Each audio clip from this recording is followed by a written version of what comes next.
So off you go, Jack. Okay, thanks, Kevin. I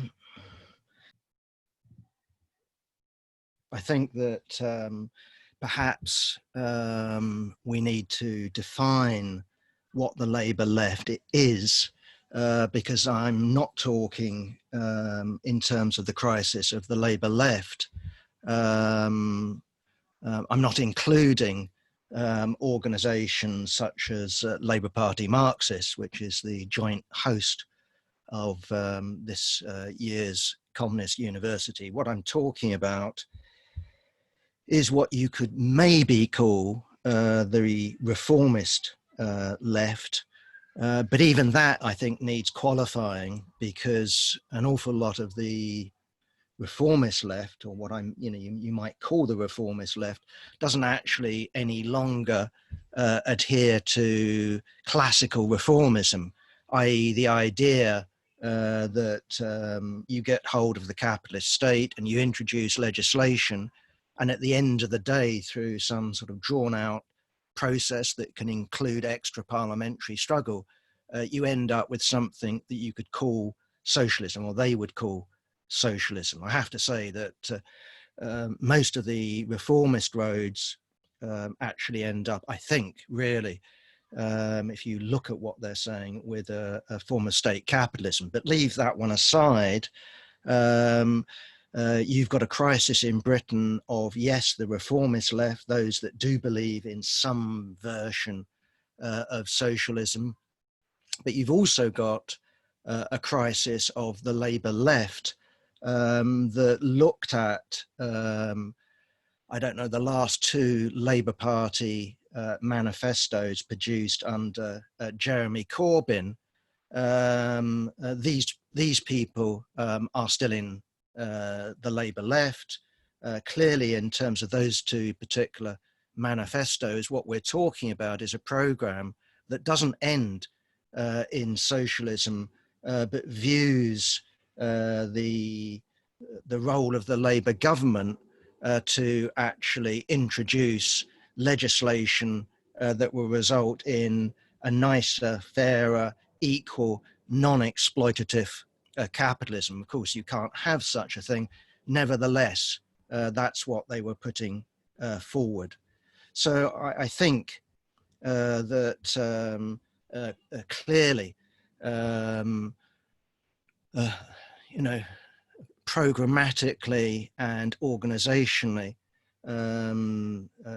that Labour left is in profound crisis, because not only did the Labour Party lose the December 2019 general election in Britain, but in terms of Jeremy Corbyn and John McDonnell, in terms of their chosen successor, Rebecca Long-Bailey, she also lost very badly to Keir Starmer, who was purportedly the candidate who represented the centre of the Labour Party. In reality, of course, really the traditional right, not hard right, but nonetheless the right. Okay. Before going on about the contemporary crisis of the Labour left, I think it's important to actually begin with basics, and I think we need to ask a fundamental question, and that is, what is the Labour Party? I have to say that I've always adhered to, and although it's something that you would always question, I've always adhered to the idea that the Labour Party is a bourgeois workers' party, i.e. The majority of its voters come from the working class. In terms of the structure of the Labour Party, in terms of the financing of the Labour Party, of course, we have the trade unions. They provide the Labour Party with millions of pounds in terms of finances. And of course, constitutionally, the trade unions are embedded and have been embedded in the very nature of the Labour Party from the beginning. But in terms of why is it a bourgeois workers' party? Well, in part, the answer's already there in terms of the leadership of Britain's trade unions. In essence, the leaders of trade unions are in the business of bargaining over the price and the condition of Labour Party, of Labour power. So in terms of, how should I put it, trade unionism in the narrow sense, what we're actually dealing with is a form of bourgeois economics and therefore a form of bourgeois politics. That is what trade union leaders naturally do. But also what we've got is a professional caste, class, call it whatever you will, of politicians who dedicate their lives to their own careers, getting into office. And clearly in terms of the Labour Party in the 20th century and into the 21st century, that is a realistic prospect that you can begin at university. You make your choice. If you want to become a minister, you either join the Tory party or you join the Labour Party and you pursue that career. And what that goes hand in hand with is basically what is acceptable to the mainstream press, what's acceptable to the mainstream media. Hence, you've got the bourgeois side of the formula. It comes from the leadership of the trade unions. It also comes from career politicians who basically are pursuing their own narrow self-interests. But also it's worthwhile noting that at the beginning of the Labour Party was established to provide parliamentary representation for the working class, for the trade unions, but also the wider working class. And the Labour Party was constructed in terms of its origins as a united front of all working class organisations. So at the founding of the Labour Party, the trade unions were represented on the National Executive Committee. But so, and this is important, so were the socialist groups and socialist societies that affiliated to the Labour Party. And in particular, we should single out, first of all, the Fabians, a group of self-appointed intellectuals. They were given an automatic seat on the NEC, but also two other organisations, and that is the Independent Labour Party. The Independent Labour Party was a sort of a party that advocated some sort of ethical socialism. Historically, its leader would have been Ramsay MacDonald, the guy that ended up being Labour's first prime minister. And independent, it should be stressed, is something, at least when Lenin wrote or talked about the Independent Labour Party, he would do with a snort. The reality was that the Independent Labour Party really still constituted politically the tail of the great Liberal Party. But one other organisation ought to be mentioned. It too, along with the ILP, was actually given 2 seats on the National Executive Committee, and that's the Social Democratic Federation. It's had a number of different names, but that's the name we'll use at the present time. And when the Labour Party was established, it was led by a guy called Henry Hyndman, who took a social chauvinist position in World War I. And it should be added that having presented the Labour Party with an ultimatum that it accepts the class war, and having had that turned down the SDF walked out of the Labour Party. But the point I'm really trying to get over is that in terms of the original conception of the Labour Party, it was an organisation that was designed to unite all strands of the working class movement into one party. Okay, again, just to provide a background, I think it's also worthwhile looking at the debate on the International Socialist Bureau. That's the leadership of the Second International. In 1908, they debated the Labour Party's affiliation to the Second International. Now, for some, this represented a problem because the rules of the Second International stated that trade unions were allowed to affiliate whatever political programs they had, even if they adopted an officially politically neutral position, they were allowed to affiliate if they wanted to.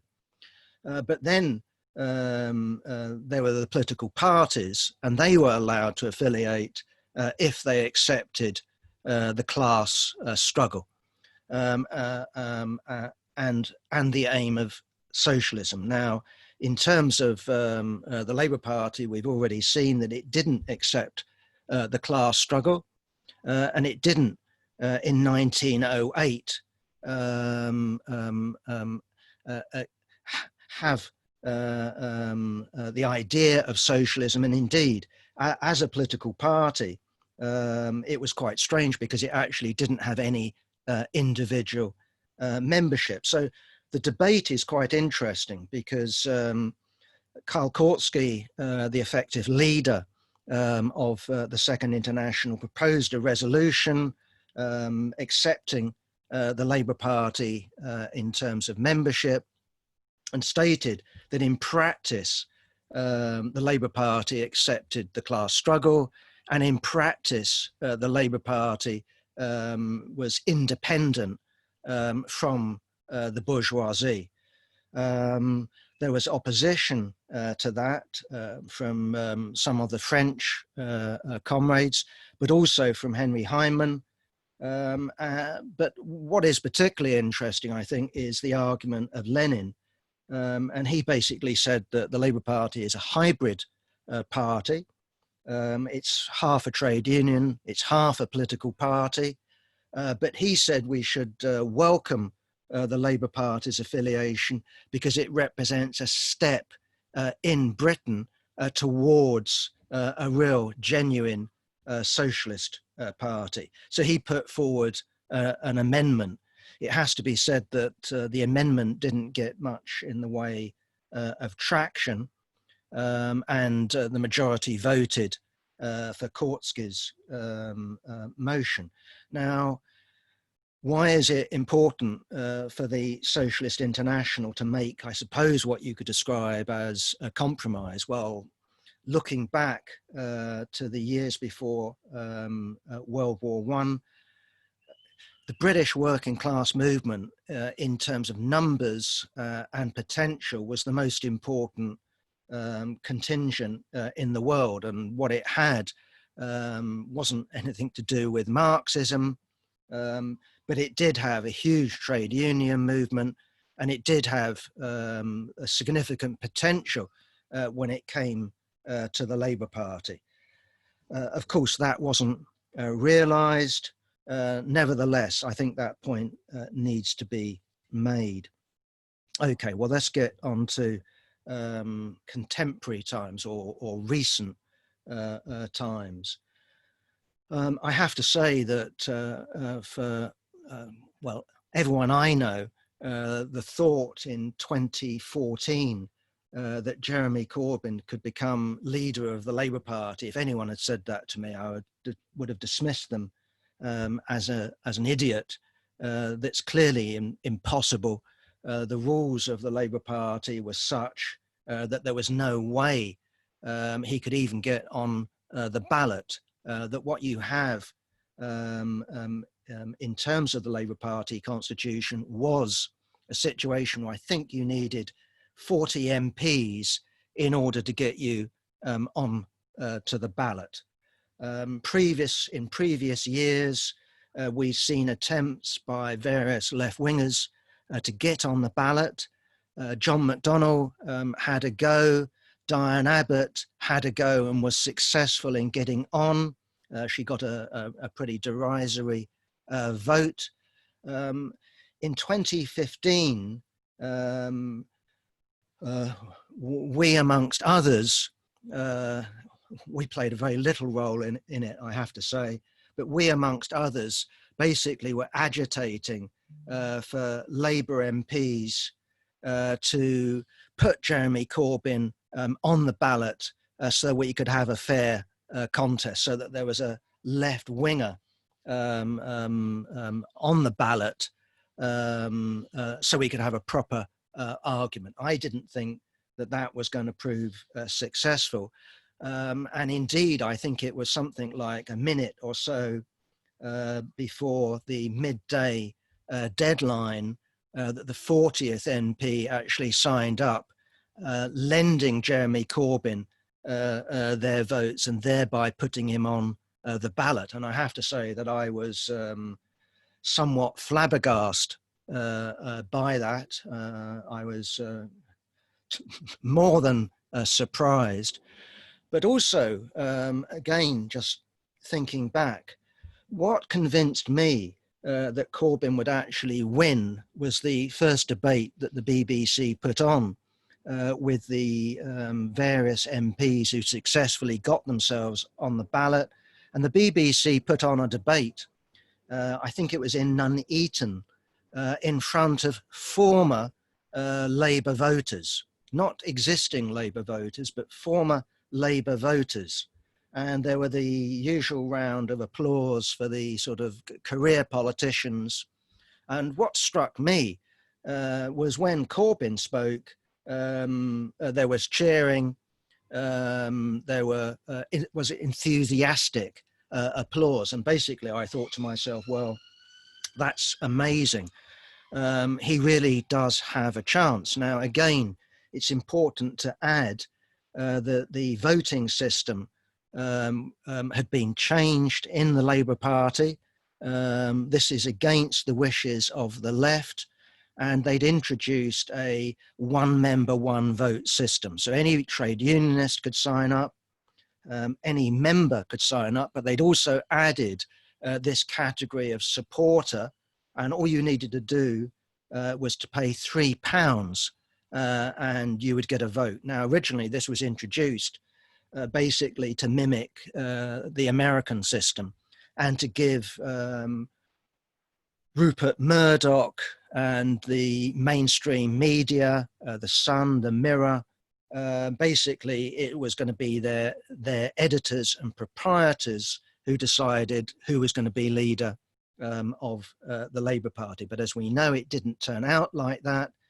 Corbyn won and won convincingly on the first round. And then we get into a situation of where basically almost through a historical accident, we see the programme of the Labour left tested out in practice. Because what we've been told over many years is that the programme of the Labour left, what we're talking about is a bit of nationalisation, a bit of pro-trade union tinkering.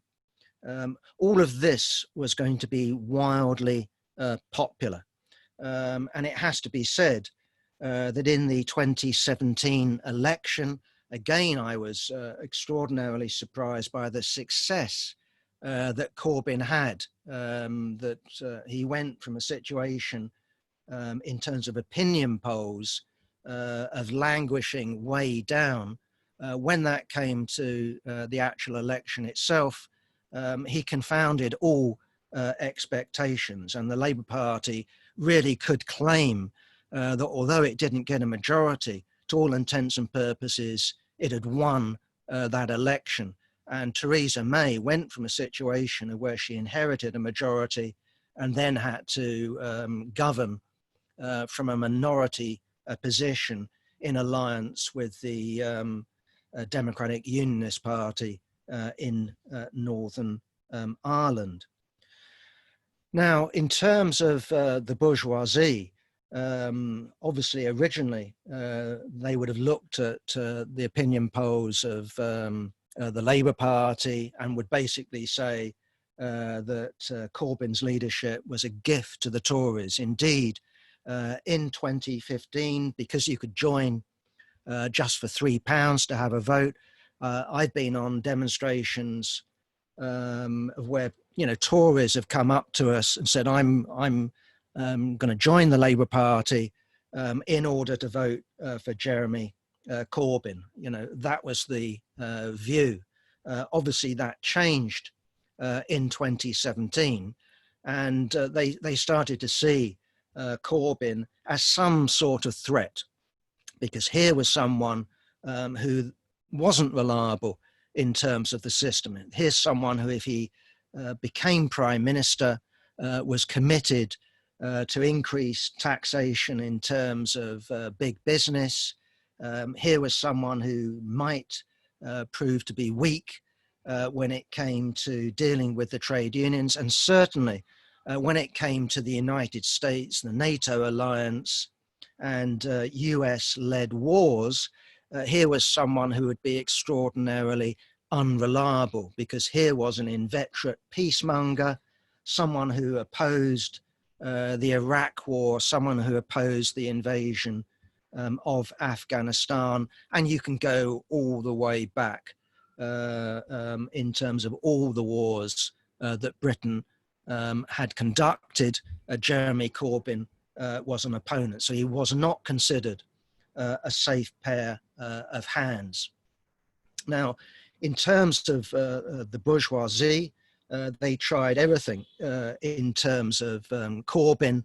Nothing really worked. They painted him an extremist. It didn't really stick. And it was only after 2017 that we really saw the anti-Zionism equals anti-Semitism campaign really actually gain momentum and start to have an impact. And of course, this wasn't something that began simply in order to do Corbyn. There was a wider context here.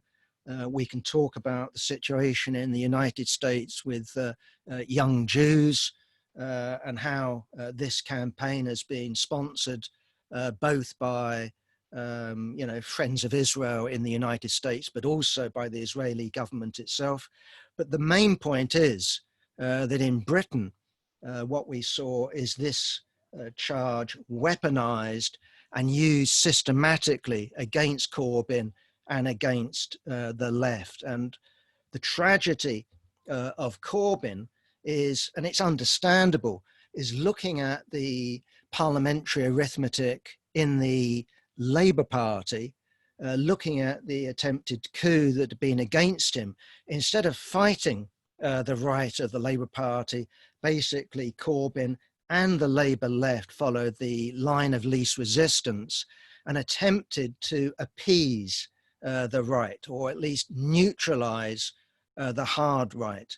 There was a famous leak of a document produced by one of Corbyn's top advisors, a guy called Seamus Milne. I think it was published in the Times. And basically it said, look, we've got about 30 people we can rely on in the Parliamentary Labour Party. The bulk of the Labour Party in terms of Parliament, you could describe as the centre. And then there's a hard right, and these people we will never win over, but we should seek to win over the centre. Now, from Corbyn's point of view, that makes a certain sense.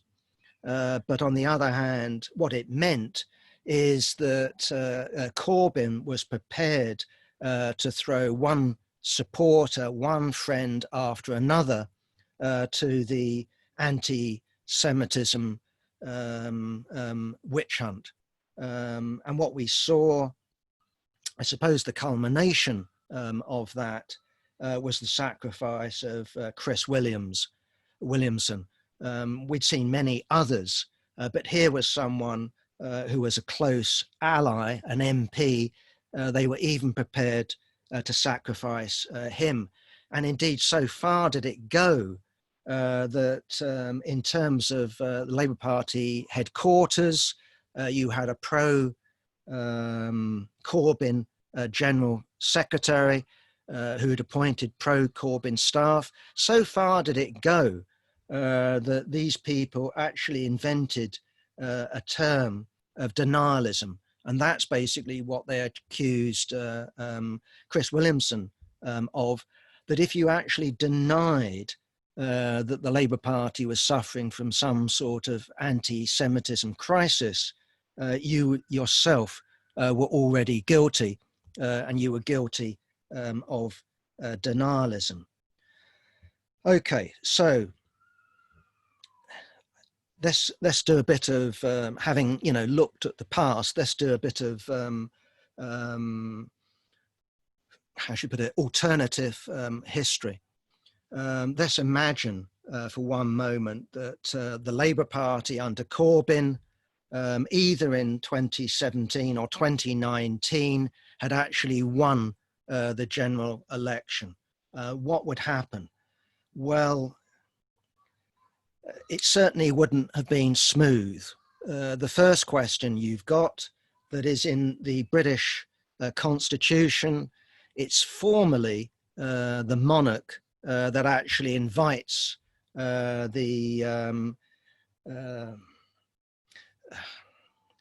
member of parliament who's most likely or has got proof that they can command a parliamentary majority. You invite that individual to Buckingham Palace and you consult that individual about forming a government. If they fail to form a government, then you look elsewhere.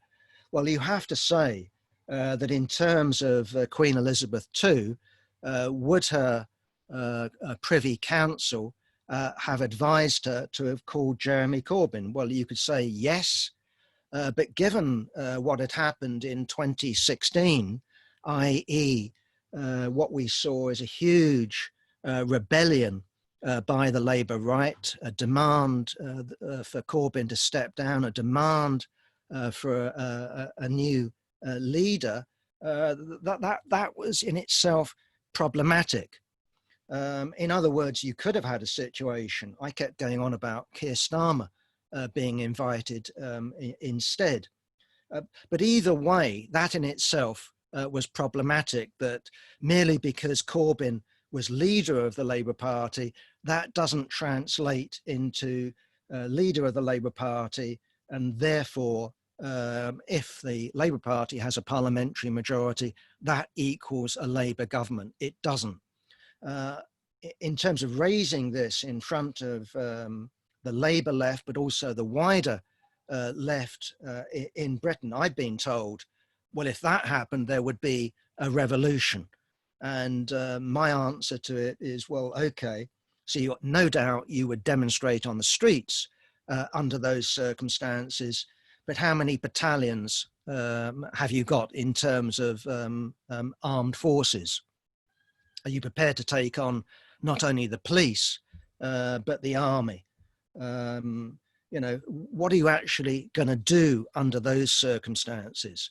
Well, I think the answer to that would have been that there would have been demonstrations, but nothing more. But okay, if we again do a bit of alternative history and imagine that Corbyn, could command a majority in the parliamentary Labour Party, what would then happen?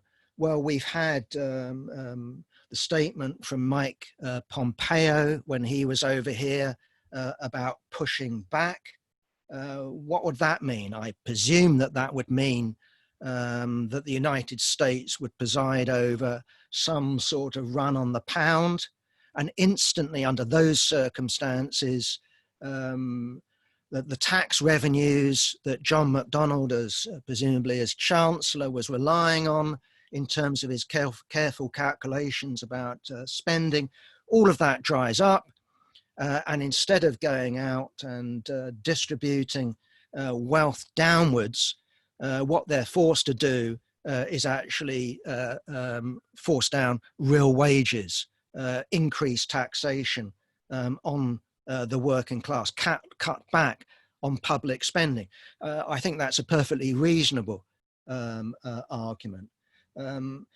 If the Corbyn government had survived that, we also had statements, sometimes unattributed, but sometimes attributed, from generals, serving generals, saying that they would not accept Corbyn as a prime minister, as someone in command of the armed forces. We had statements from former heads of MI5, presumably talking to the media with the agreement of the current head of MI5, of saying that they wouldn't stand for Corbyn as a prime minister because they wouldn't give him security clearance. And that applied not only to Corbyn and McDonnell, but also to their closest advisors, such as Seamus Milne, and who'd been associated with an official communist publication called Straight Left. And the same went for Andrew Murray, another close advisor. These people were considered more or less to be foreign agents by MI5. So in terms of, even if it had been successful, what this would have produced wouldn't have been some sort of, how should we put it, what did we say earlier, more just, more fair, more equal, more, well, not a non-exploitative capitalism. It would have produced a crisis. And given that the working class wouldn't have been prepared for that crisis, wouldn't have been pre-armed to actually deal with that crisis, the chances would have been, in our alternative history, that what that produces is demoralization, is despair, not a fighting spirit and a determination to see it through. So to me, this explains the crisis of the existing left, that their program has been tested. It didn't succeed in gaining an ever wider support from the electorate. And indeed, what the failure of 2019 produced was Keir Starmer and not Rebecca Long Bailey. So in terms of the members that flocked in to the Labour Party with the prospect of Corbyn being elected leader, those that flocked in to the Labour Party after he'd been successfully elected leader, the majority of those people ended up voting for Keir Starmer. And I think that shows you the depth of the crisis of the left of the Labour Party, because what these people are committed to is the election of a Labour government above all. And that is on the basis of anti-Toryism. And what Corbyn had shown is he wasn't an effective leader in terms of beating the Tories. And if that's what politics is about, then you go for someone who's safe. It's the same dilemma that the working class movement experienced in Britain in the 19th century. We all hate the Tories because they're overtly reactionary, and therefore we vote Liberal. And we might do it holding our nose, but we vote Liberal. It's the same dilemma today in the United States with the left looking at the prospect of another term for Trump. Do they vote Democrat? It's the same situation in Britain today. That's why they opted for Starmer. because instead of having a program that actually looks to organize the working class as a future ruling class, what we're still in terms of mass politics, is choosing the lesser of two evils. That doesn't stop, of course, the lesser evil still being an evil. Okay, coming to close. So we're 38 minutes past 10. Okay. So with all of that said, a question, and that is, would it have been correct, and is it correct, to stand aside from the struggle in the Labour Party? Well, this is something that important sections of the left did in Britain. In terms of the largest left group outside the Labour Party, I suppose that's the Socialist Workers' Party.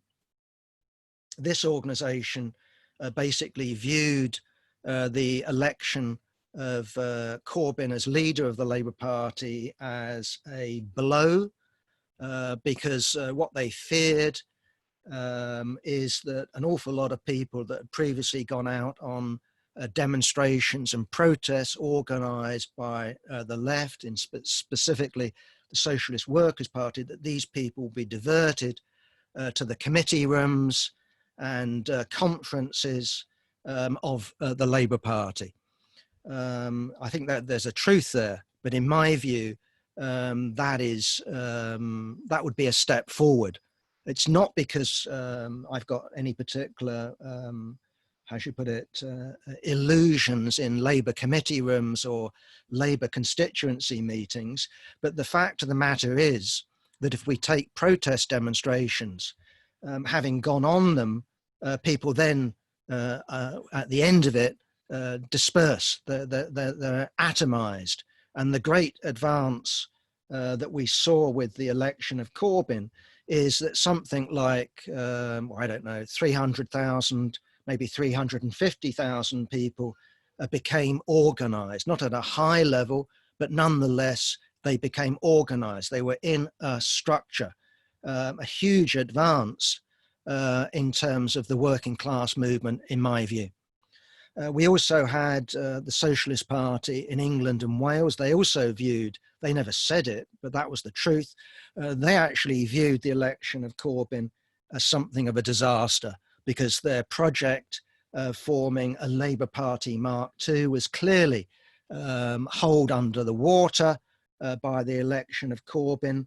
They'd been insisting that the Labour Party under Blair, Brown and Miliband, that the Labour Party was no different to the Democrat Party in the United States, that it had become a bourgeois party. That's in spite of the affiliation of the trade unions. And indeed, the SPEW were successful, or at least played the major role in successfully stopping PCS union, Public Service Union, from affiliating to the Labour Party. They did the same with RMT, Transport Union.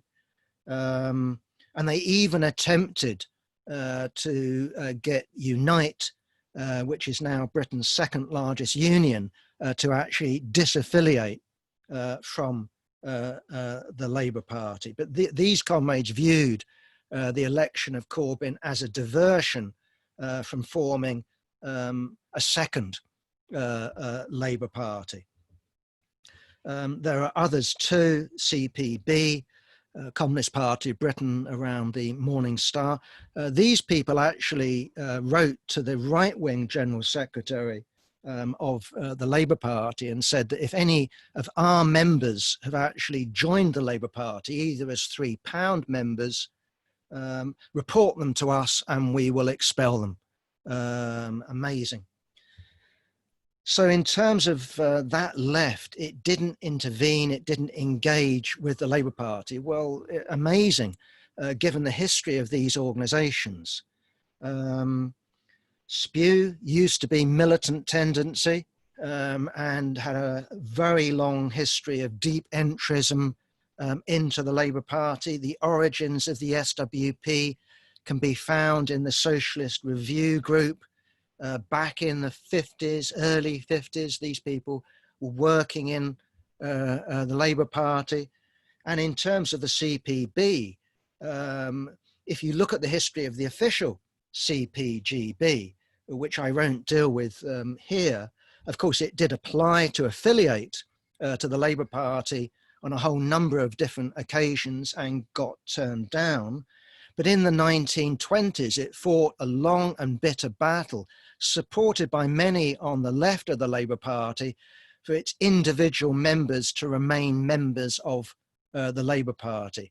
And even when the Labour Party changed its rules, barring individual communists from being members, it still had individual members of the Labour Party up to, I think, the outbreak of World War II or thereabouts.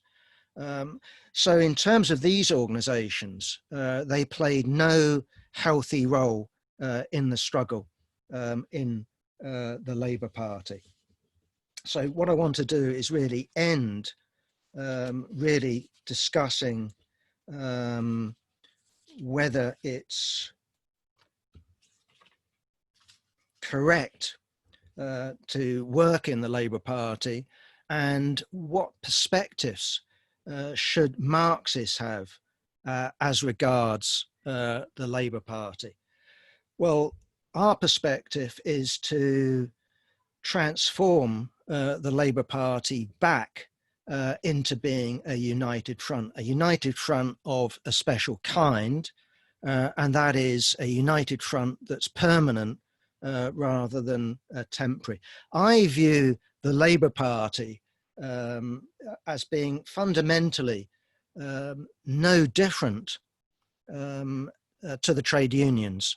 And if any communist in Britain turned around and said, well, communists shouldn't aim to win the trade unions and transform them into schools for communism, I would say that they have ceased being a communist. Now, it might be true that communists historically failed to transform the trade unions. That's perfectly feasible, that instead the working class on its road to power finds other organs of struggle, other forms of organization. That's conceivable. And I'm certainly not relying on winning the Labour Party in order for socialism to be realized in Britain. But to ignore that struggle, to say that that struggle is an irrelevance, to me, is to make a strategic error. Now, I think that what the years of the Corbyn leadership show us is that any idea that the Labour Party can be transformed using, how should we put it, how should we call it, reformist methods, that is naive. That if we look at the Labour Party, that what we need to understand is not only is it still a bourgeois workers' party, but the Labour Party, in terms of its success in, first of all, constituting itself the alternate party of government, but also into a party of government at a national level, but also at a local and regional level, means that the Labour Party, and not only the right, fuses with the state. And under those circumstances, the idea that all you need to do is win a conference vote or win a membership ballot to replace an opportunist Labour leader with a principled Marxist, and that's the job, and that's done. I think that that's the height of naivety. Clearly, not only will the Labour right resist such moves, so will the state itself, so will the capitalist mass media, so will the United States. So in terms of understanding that, we do need to understand that in terms of any program of transforming the Labour Party, it fundamentally relies on the success in building a mass communist party. Why? Because a mass communist party, one would be impacting on the trade union movement. A mass communist party would have its own base in the working class, and a mass communist party, if it was faced by the right, which is what their tendency is to split or expel or to purge, will not view it as, well, that's the end of all politics, but will just view it as, well, that's what the right do. The right will not easily, will not peacefully, will not, how should I put it, will not play fair, quite the opposite. So in terms of the Labour Party, clearly it remains a site of struggle, but also it remains a site of struggle in order to transform it. There are those that are in the Labour Party today that view their presence in a very short-term way, that all they're in there for is to gather a few cadre before splitting away. I think that that is a, how should I put it, a pretty short-sighted perspective. I think that what you need is a long-term perspective in terms of the Labour Party, but a perspective as regards the Labour Party that doesn't, how should I put it, pin all hopes on winning in that particular field of struggle, that views it simply as one of many different spheres of struggle. That's it. Abilities. Has to be said that given the general level of Marxist education, the level of sort of socialist consciousness in the mass of the working class in Britain, those prospects were not bright. That's certainly true, but clearly there was an opportunity for the left. And what I mean by the left, I think is I think Lenin, by the way, did use the term. It's a throwaway. It's not a scientific definition that I'm going to say someone on the left is defined by this, someone on the right is defined by that. But we know that parties have a right, have a left. We could use the mountain and the plain. Either way, it's a pretty a broad brush description. And that's why I began my talk in terms of the crisis of the left, of trying to define what I'm talking about in a more, how should I put it, in a narrower way. Now, it has to be said that in terms of those that joined, the mass of those that joined the Labour Party in 2015 or thereabouts were extremely naive and not tough politically. What was notable in terms of those that joined is that you had a very large number of young people, you had a very large number of older people, and what didn't happen, excuse me, in the main, is that the younger cohort didn't go to CLP meetings, or if they did, they went once and went, sod that. And so what was also noticeable is the actual failure to take over constituency Labour parties. So you had a situation when Corbyn was challenged by the parliamentary left that he actually again won resoundingly in the first round, but that was never translated into effective organisation, which sort of brings me to momentum. To me, you know, yes, this is an organisation that has got some significance, but here was an organisation with the blessing of Corbyn, with the blessing of John McDonnell, with the blessing of Diane Abbott, that became one individual's property.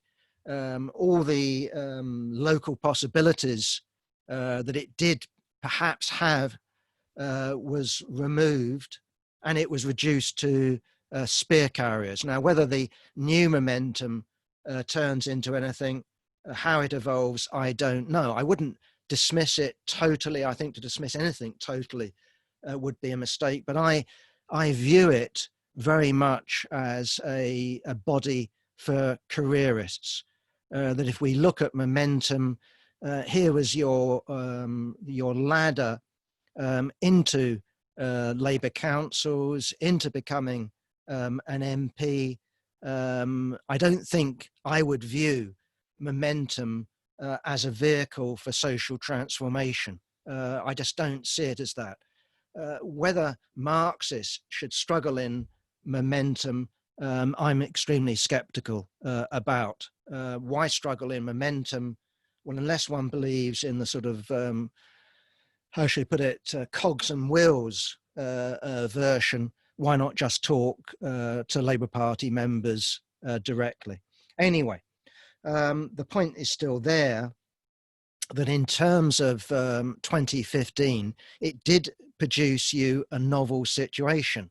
And I just think that comrades that are dismissing the Labour Party or saying that it's all over because of Corbyn, I just think that we ought to take into account what a crisis this was for the bourgeoisie.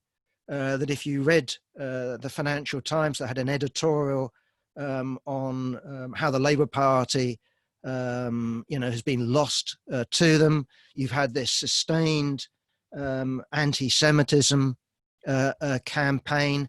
Clearly, the bourgeoisie were worried, and I don't think they were worried, as I said, about Corbyn, the individual, but what the potential was there. And that's all I can say. Okay. Do I think that there's still a symbiotic relationship between the left and the right? Well, again, in terms of my opening remarks, I precisely think that. That if you take, how should I put it, the nature of the Labour Party, it produces you a left. And then the question is, you get this, how should I put it, transformation of the left into a realistic right. I do very much suspect that if Corbyn had, by some fluke, become Prime Minister, that's the route he would have taken.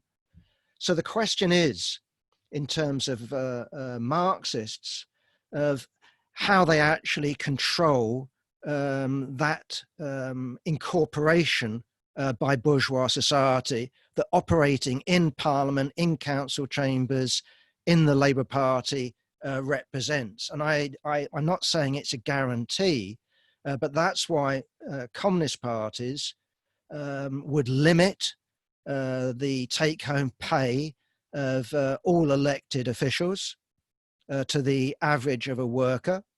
That's why a communist party would operate precisely a democratic centralism, that a councillor, an MP, is not working for their constituents. They're under the discipline of a party. And I think unless you have that, then precisely you elect your good left winger who's replaced the bad left winger, and what they turn out to be is another right winger, another Labour traitor.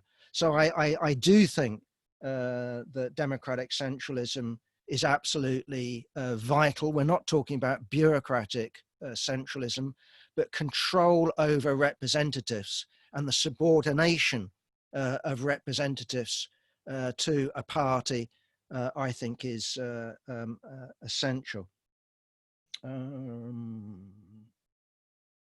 Right. Yeah. In terms of the Labour left, again, the Labour Party Marxists is attempting to, again, to draw lines of demarcation. So if you take Rebecca Long Bailey, for example, she was sacked from the Keir Starmer shadow cabinet. She was a victim of the anti-Zionism equals anti-Semitism witch hunt. And what we're saying is, if she calls herself a socialist, what has she been doing in an openly pro-capitalist shadow cabinet? If it's a principle that socialists shouldn't be in capitalist cabinets, it also ought to be a principle that socialists shouldn't be in shadow capitalist governments either. And it's quite clear that's what Keir Starmer's shadow cabinet is. And we'll divide the left along those lines. Yes, in terms of what Mike McNair says, it's quite conceivable that the Labour Party could suffer the same fate as the German Social Democracy, or as PASOK, or the French Socialist Party. That's quite conceivable. We've seen the Labour Party reduced to a mere rump in Scotland, where it had dominated, for what, certainly in terms of the central belt of Scotland, for a good 100 years. In terms of what Anne McShane was saying, our approach to the Labour Party is not something that is based on Jeremy Corbyn being elected and Jeremy Corbyn resigning and Rebecca Long Bailey not being elected. It's precisely based on what I said in terms of the historical origin and the nature of the Labour Party itself, i.e., if you take the majority of unions, if you take the majority of trade unionists, they are affiliated to the Labour Party. The Labour Party has a mass voter base, but it also has a mass membership base. It has a structural relationship to the organised working class. That's the point about the United Front of a special kind. Now, a United Front of a special kind might not work. It's not something we're committed to as a principle, but the phrase comes from Leon Trotsky talking about Soviets. He said Soviets are a united front of the working class, but they are of a special kind because they're permanent. As we'll find out, I presume, this afternoon, in terms of the talk on the United Front as envisaged by the early Communist International was a tactic. It was a tactic between a communist party, I emphasize communist party, not a communist group, or let alone a sect, and mass social democracy, right? And it was a tactic to expose the misleaders of social democracy in front of their mass working class base. So what we're talking about is, given the nature of the Labour Party, the communists demanding their right to affiliate along with the Fabians, along with the trade unions, along with the co-ops. So, as I said, that might win, that might not win, but not to engage in that struggle, I think would be making a fundamental mistake.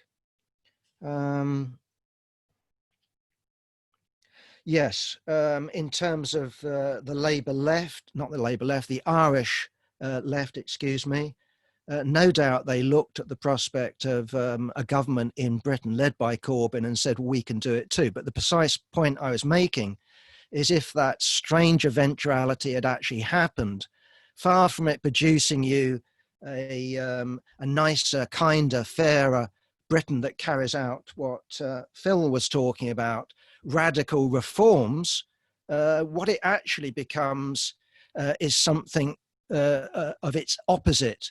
It cannot really do anything else, because if it's predicated on running capitalism, and it's predicated to the existing power relationships of capitalism, and that's what it is doing, what happens is that international capitalism prevents radical reforms, and you go from radical reforms to radical attacks on the working class. So the idea that if only we had now the new momentum in charge of the Labour Party, it could carry out this radical program, or if we only had the Trotskyist left united with Sinn Féin, it could carry out a whole package of radical measures within capitalism.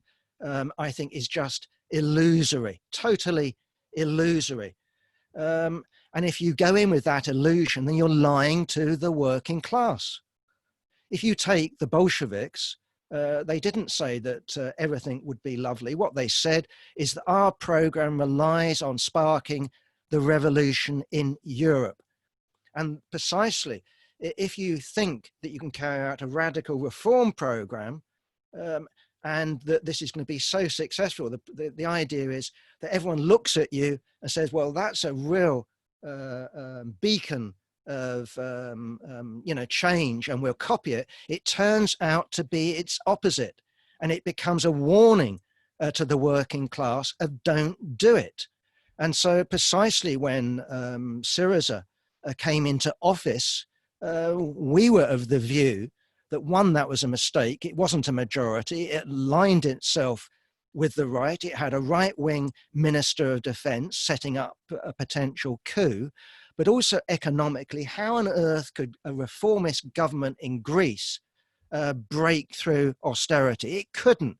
And therefore, we saw it forced to become an administrator of austerity. And that's but the precise point, that there has to be a break, and there has to be a break constitutionally, and the working class has to come to power. And the working class cannot come to power successfully in one country in isolation. Socialism, communism is a universal product.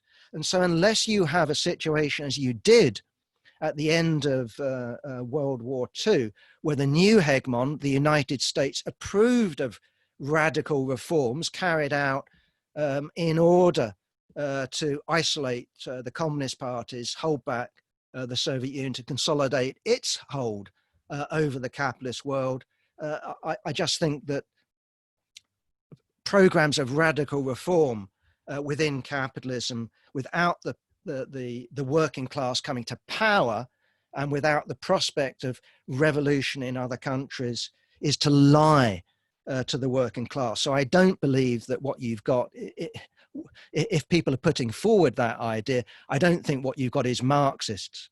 I think what you've got is reformists, and either they are cynical or they're naive. I don't know which.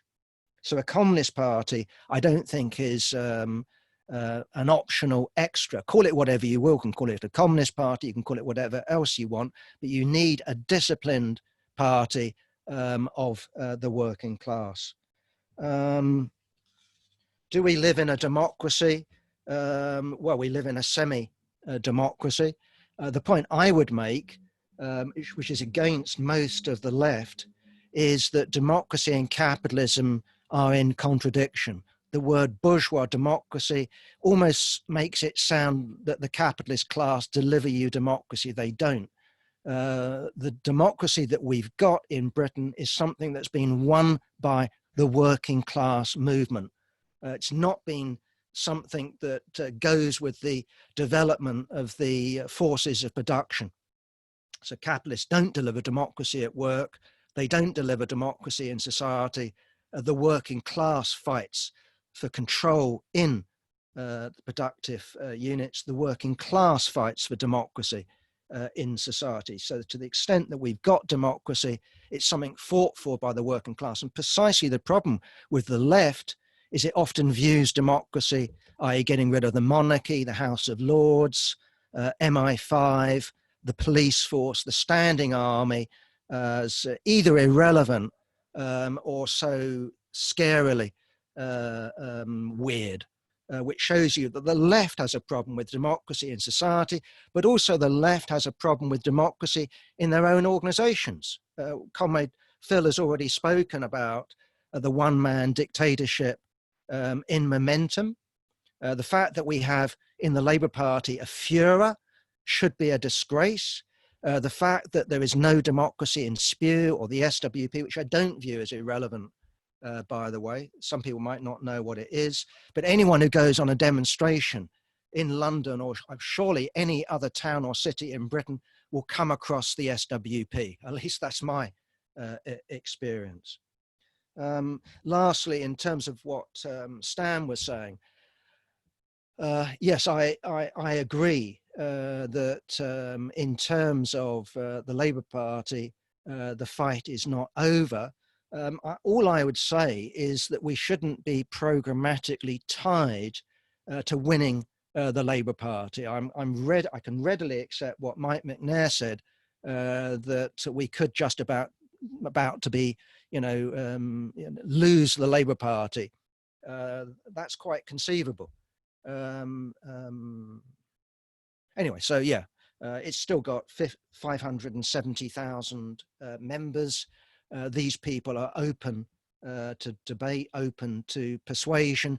All I'm emphasizing is because of the Labour left's fixation with beating the Tories, because of the Labour left's fixation with government, it opens you up precisely for these people voting for a more acceptable leader when it comes to the capitalist media, if a left leader like Corbyn failed. But that is not just the naivety of these individuals, it's the program of Momentum, it's the program of the LRC, it's the program of the Campaign for Labour Party Democracy, and all the rest of them.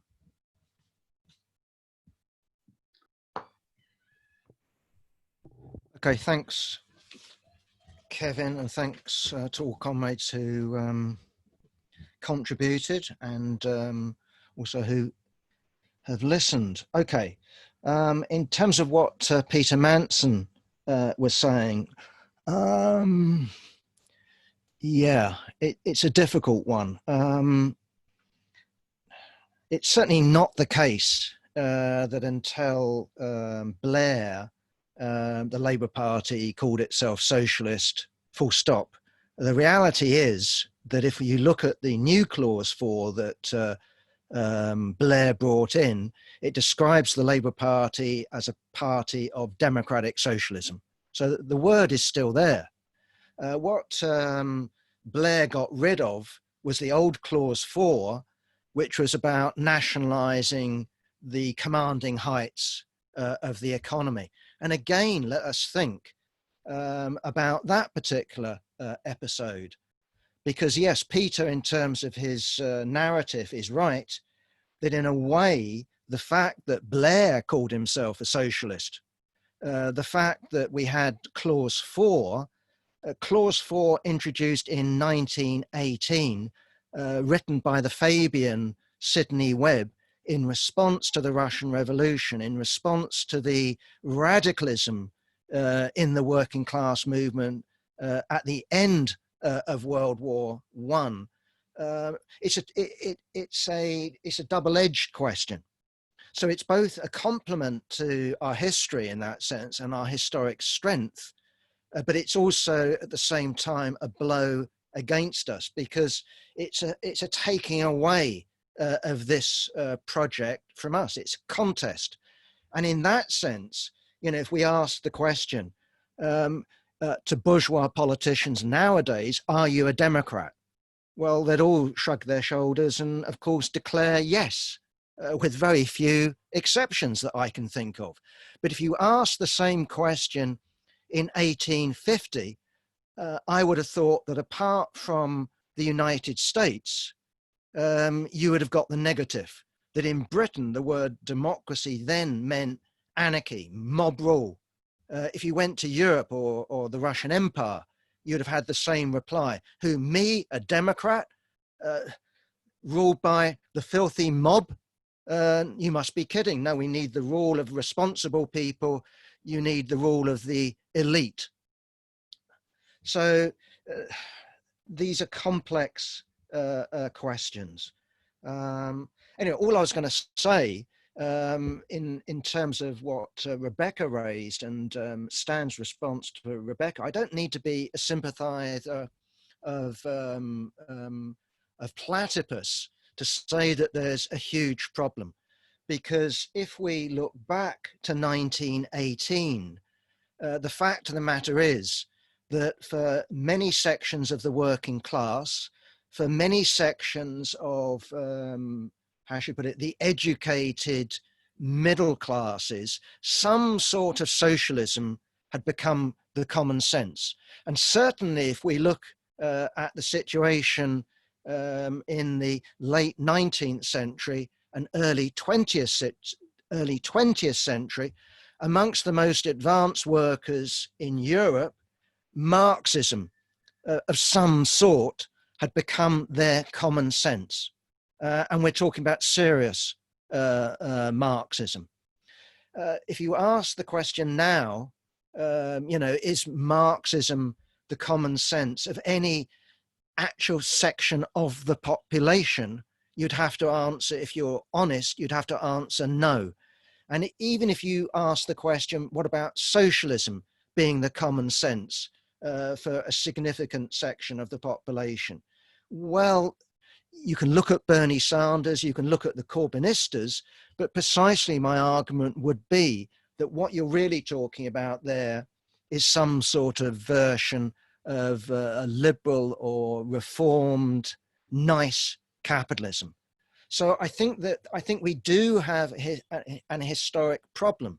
And the fact of the matter is, because history has taken a peculiar course with not the victory of the Russian Revolution, but the victory of the Russian Revolution and then its failure to spread to Europe, and the betrayal of social democracy and the ability of the social democrats in most countries to retain a majority of the working class, and then the defeat of the Soviet, and we're talking about the Soviet Union project, definitive defeat, 1989, 1991. I think we have to recognize that the Marxist movement, the socialist movement, is faced with a historic problem. And if you look at Marx's original conception, it wasn't to go out there and just educate the working class. It was actually a recognition that the movement of the working class itself, through its own movement, right, propelled it towards socialism. And in that sense, the role of Marxism was to enlighten the working class to what it was already aspiring to anyway. So I wouldn't minimize, the historic problem that we've got, precisely as Mike earlier alluded to. The very existence of the Labour Party is in jeopardy. Now, if it went, I'm not going to sort of say, well, that's the end of the socialist project. But the fact of the matter is that if we look at any potential replacement, where is it? What social basis has it got?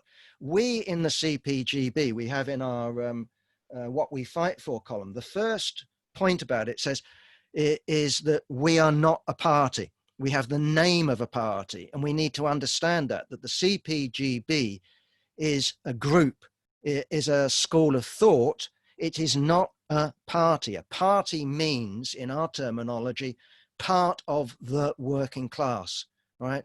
It means that you have a significant section of the working class that is organized in that party, or a significant section of the working class looks to that party. We cannot claim that about the Leninist or the weekly worker, or for that matter, if you look at the other comrades on the left, the same is true. That what we have is, in the main, is confessional sects, small groups. That's the reality of it. So when the comrade asked me, will you still be around in 10 years' time? Well, me, if I'm lucky, just about, but it's a genuine question, and it's an important question. I don't think that we can just glibly dismiss. The fact of the matter is that if you look at this organization, Stan has talked about it first, publicly manifesting itself, which is true, in 1981. Well, if I look back over the last 40 years of this organization's history, yes, we've stood a candidate for purposes of demonstration that the idea of communism was not dead, but we cannot report his 20 years of, one step forward after another. We cannot say that we've made substantial progress. If anything, I would look back and say, well, our main role has actually been keeping the flame alive, which is a much more modest way of going about it. So in other words, in terms of why did we stand a candidate? We didn't think Anne was going to be elected. We didn't think she was going to do brilliantly well. All we were able to show is, one, the name still existed, the idea still existed, and the fact that you stood on a principled position, which is what Anne did, the voters, the tiny percentage of voters that voted for you, it was no difference between the vote we got and Respect or the Socialist Alliance or Tusk or any other small left group. Nothing to write home about, nothing to analyze and look at, well, we got this and we got that. The left in Britain gets shit results. We got shit results, but we stood on decent politics. That's all we can say. So in terms of our work, yes, we emphasize program. We emphasize the long term. We emphasize strategy. We emphasize the importance of learning our history, of remembering or re-remembering history, about equipping or re-equipping the working class movement, re-equipping those that call themselves Marxists with the understanding of the importance of democracy. Just in terms of what Jim says, well, actually, our understanding of democracy is we want to extend democracy to such a degree that democracy itself withers away along with the state. Democracy implies coercion. We want to abolish coercion. We want to abolish the state. So democracy, extend and extend and extend democracy, yes. But the further you extend democracy, the more you get into culture and the more you get into self-administration. Anyway, I won't go there. Okay. Couple of minutes. Yes, Daniel. I'm sure I didn't emphasize the importance of the international enough. And yes, in that sense, the Labour programme was pure naivety. That is certainly true. And the particular tragedy of that is that I think apart from ourselves, very few other comrades on the left were making that point. That if you take most comrades on the left, they were saying, well, the Labour programme is jolly good, but it doesn't go far enough, i.e. it doesn't go far enough in a reformist way. It didn't put Britain in an international context, of where the United States is a declining hegemon, let alone a United States which has now got Trump as president. And yeah, the left put forward a perspective, and this is still its perspective, and I'm not only talking about the Labour left, I'm talking about the non-Labour left as well, that its view is fundamentally nationalist. And that is the idea that if the left came to power in an Ireland or a Britain or a Greece in isolation, it could carry out such wonderful reforms that other people in other continents and other countries look at it as an example to follow. We've been making the point that if even any such reformist government was left in isolation in the contemporary world, it instantly becomes not an example to follow, but an example to avoid. And I'll finish with this, and that's Gregory Zinoviev's speech in front of the Independent Social Democratic Party in Halle, which Ben Lewis translated. He was speaking in German. There was heckling going on all the time. This is where the majority voted to affiliate to Comintern. And what's worthwhile about his speech is his emphasis on the poverty, the chaos of Russia. And he's saying that there is no solution within Russia, that we're relying on you to come to our rescue. And if you look at the speeches of Hilferding and the opposition to affiliation to the Third International, it was precisely saying, don't go down this route because look at the chaos of Russia. And that's precisely what I would say about a Corbyn government or a left government along with Sinn Féin in Ireland, or a Syriza government, or one can go down the list, that instead of it being a beacon of civilization, it becomes its own version of barbarism. And just again, just to finish with Jim Cook, it's true that historically, it's true that genuine Marxism stresses the importance of democracy, but then it also has to be said that when we examine our history, we've also got the adaptation of Lenin and Trotsky and Zinoviev to the isolation of the Russian Revolution and the restriction of democracy, not only in society, but the party, and making that the norm, the model that we copy. And so if we take official communism that Stan talks about, it has to be said that the origins of that lie in the leadership of Comintern. I think, you know, for reasons that you can understand, they militarized their party. They thought that the world revolution was imminent and we need to be organized along military lines. But the fact of the matter is we still have that model. And that is something that we need to think through. So in short, I've got no, brilliant solution. I readily accept that in terms of spontaneous movements in Britain and other countries, they'll have a tendency to go to anarchism or reformism. Can I actually boast about our brilliant success in diverting the spontaneous movement? Well, how can we with the tiny organization that we've got? We cannot do that. All we can point out to the left is they ought to have the ambition to divert spontaneous movements, as opposed to what the left does in Britain, I presume, in the United States, and that is simply tail, and usually tail uncritically these movements. So we welcome spontaneous explosions, but we don't worship them. That's it.